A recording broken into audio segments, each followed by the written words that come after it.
Haunted hiking trails, creepy old graveyards, abandoned ghost towns, and old buildings where spirits lurk.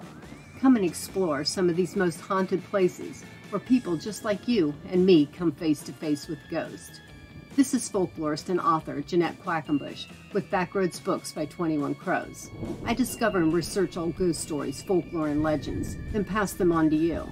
I have found a whole bunch of these haunted locations of legends and folklore. Now let me help you find your scary place, where our natural world and their supernatural world collide.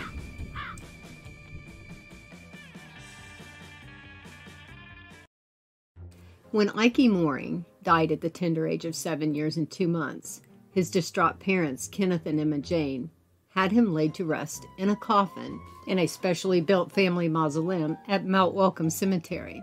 It was not just any coffin.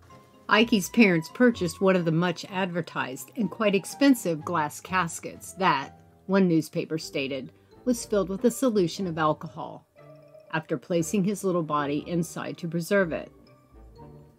Ikie's death was unexpected. He had died of milk poisoning from eating ice cream.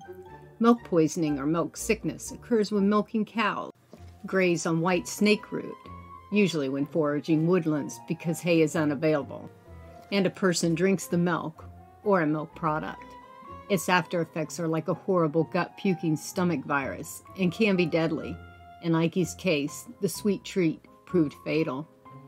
After the family laid Ikie to rest, his mourning mother would often visit the grave, bringing with her some of her son's precious items, like a bicycle and school books that she left within the tomb, closing the door gently behind her when she left.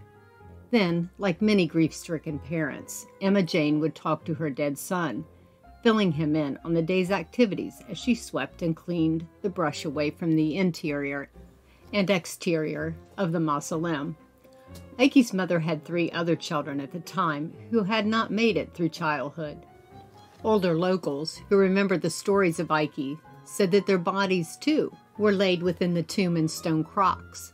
Some had even heard local lore saying that Emma Jane sorrowed over her little son so intensely she would pull off the lid to the casket, wheedle the boy's body from within, and rock him in a chair she had brought to the tomb, crooning to him as if he was asleep. His burial clothes were a little striped sailor suit. When she would leave to go home, those seeing her along the road would note blue and white stains dribbling down her dress. Oh, and there were always rumors that when she cleaned, she would take the little children from their caskets and hang them by their collars to tree limbs to let them dry. Time would pass, and the family moved out of the quiet community, and the mausoleum fell into disrepair. Ikie's little coffin began to fall apart. For their time, glass caskets filled with alcohol or other preserving liquid were top of the line. However, the very fluid used to preserve the body, alcohol, was the demise of the casket, eventually causing the rubber seal on the window to deteriorate. And such, the alcohol would evaporate, exposing the body to the elements in decay. Eventually, vandals and animals worked their way into the tomb. Dogs dragged Ikie's body out into the woods, and hunters finally found it, who contacted authorities. Now Ikie's final resting place is outside the mausoleum near grandparents Mary Ann and Oliver, and his uncle Ralph. His devoted mama isn't resting well. Like any good mother, her love for her child lasts an eternity. Folks have seen her hovering around the tomb, still keeping her son company, even after death.